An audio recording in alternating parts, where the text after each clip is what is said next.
नमस्कार, बहुत स्वागत है आप सभी का। मैं आपके साथ अस्मिता दुबे और एमपीसीजी के गांव की शुरुआत करेंगे इस वक्त की बड़ी खबर के साथ। सीएम मोहन यादव का बड़ा बयान। एमपी में विकास के साथ विरासत का संरक्षण बयान में देते हुए कहते हुए नजर आए मोहन यादव। बता दें, उन्होंने आगे कहा कि उज्जैन में एक साल में दर्शन के लिए आए 6 करोड़ श्रद्धालु, कुंभ आने वाले भी बड़ी संख्या में उज्जैन दर्शन करने पहुंचे। प्रदेश में धार्मिक पर्यटन में तेजी से इजाफा हुआ तो धार्मिक पर्यटन में इजाफा से इकोनॉमी भी मजबूत हो रही है। महाकाल मंदिर में सुविधा के लिए 6 द्वार बनाए गए हैं।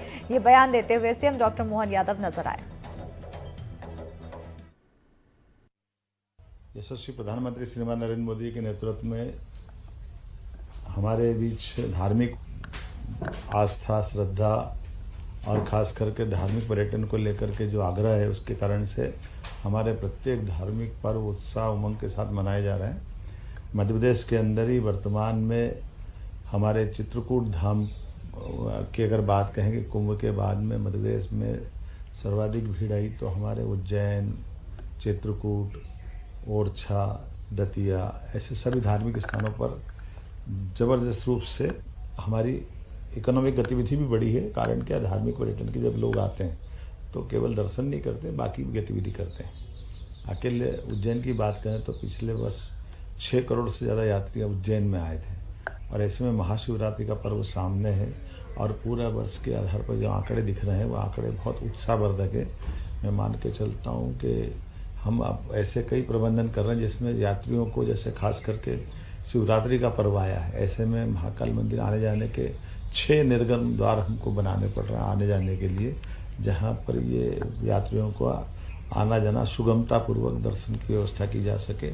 ऐसे कई कामों को लेकर सरकार आगे बढ़ रही है। प्रत्येक देवस्थान साथ साथ सभी प्रकार की आर्थिक गतिविधियों को भी लेकर आगे बढ़ रहे हैं।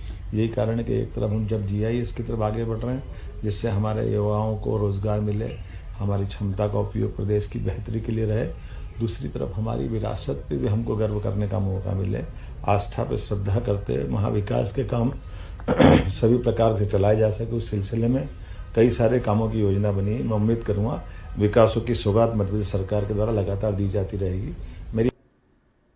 और इसी बीच दमोह से बड़ी जानकारी, जहां अवैध हथियारों का जखीरा बरामद किया गया है। 6 देसी कट्टे और पिस्टल बरामद किए गए। कलेक्टर बंगले के पीछे से 3 आरोपी गिरफ्तार। आरोपियों पर आर्म्स एक्ट के तहत मामला दर्ज किया गया। तीनों आरोपियों को न्यायिक हिरासत में भेजा गया है। तो बड़ी खबर से आप सभी को रूबरू करा रहे हैं। दमोह से ये बड़ी खबर है, जहां अवैध हथियारों का जखीरा बरामद किया गया। 6 देसी कट्टे और पिस्टल बरामद किए गए हैं। इसके अलावा कलेक्टर बंगले के पीछे से 3 आरोपियों को गिरफ्तार किया गया है। आरोपियों पर आर्म्स एक्ट के तहत मामला दर्ज किया गया। तीनों आरोपियों को न्यायिक हिरासत में भेज दिया गया है।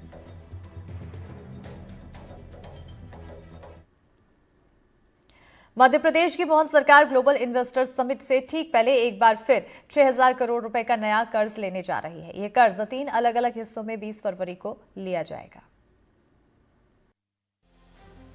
राज्य सरकार एक तरफ निवेश को रिझाने में तेजी से जुटी हुई है, दूसरी तरफ प्रदेश में विकास कार्यों को रफ्तार देने का हवाला देकर लगातार कर्ज ले रही है।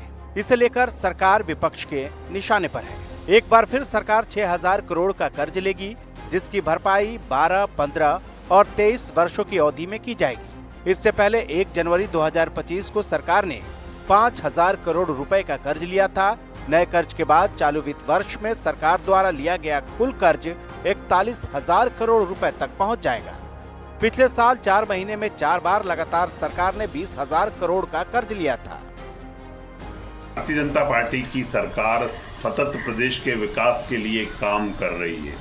माननीय मोदी जी की मंशा के अनुरूप टॉप 3 राज्यों में से कैसे मध्य प्रदेश आए, उसके लिए हमारे मुख्यमंत्री डॉक्टर मोहन यादव जी सतत काम कर रहे हैं। इन्वेस्टर समिट्स के माध्यम से और अन्य जन कल्याण के काम मध्य प्रदेश की सरकार कर रही है। कांग्रेस सिर्फ आरोप और आलोचनाएं लगाकर ही राजनीति करना चाहती है। कमलनाथ जी की जब 15 महीने की सरकार थी, महीने में 2-2 बार 3-3 बार कर्ज लेने का काम करती थी। मध्य प्रदेश सरकार पर अब तक 4 लाख करोड़ रुपए से ज्यादा का कर्ज हो चुका है। प्रदेश सरकार अभी 24 और 25 फरवरी को आयोजित होने वाली ग्लोबल इन्वेस्टर्स समिट की तैयारी कर रही है। इस समिट के आयोजन के लिए विशेष तैयारियां की है। इस समिट में देश विदेश से निवेशक भाग लेंगे, जिनके लिए सरकार ने यात्रा, ठहरने और अन्य सुविधाओं की योजना बनाई है। इन तैयारियों में करोड़ों रुपए खर्च होने का अनुमान है। यही कारण है कि विपक्ष सरकार को कर्ज लेने को लेकर घेर रहा है। जिस मध्य प्रदेश को भाजपा की सरकारों ने पिछले 20 साल में 4 लाख करोड़ के कर्जे में डुबो दिया है, अब एक बार फिर मोहन यादव सरकार इन्वेस्टर समिट के बिल्कुल पहले से फरवरी के माह में 6000 करोड़ का कर्जा लेने जा रही है, जो कि 3 किस्तों में आएगा। और ये कोई पहला मौका नहीं है कि मोहन यादव सरकार कर्जा लेने जा रही है। इनका रिकॉर्ड बन गया कि लोग हर महीने 5000 करोड़ का कर्जा ले रहे हैं। अगर इसी वित्त वर्ष की बात करूं तो 41,000 करोड़ का कर्जा अब तक ही इस वित्त वर्ष में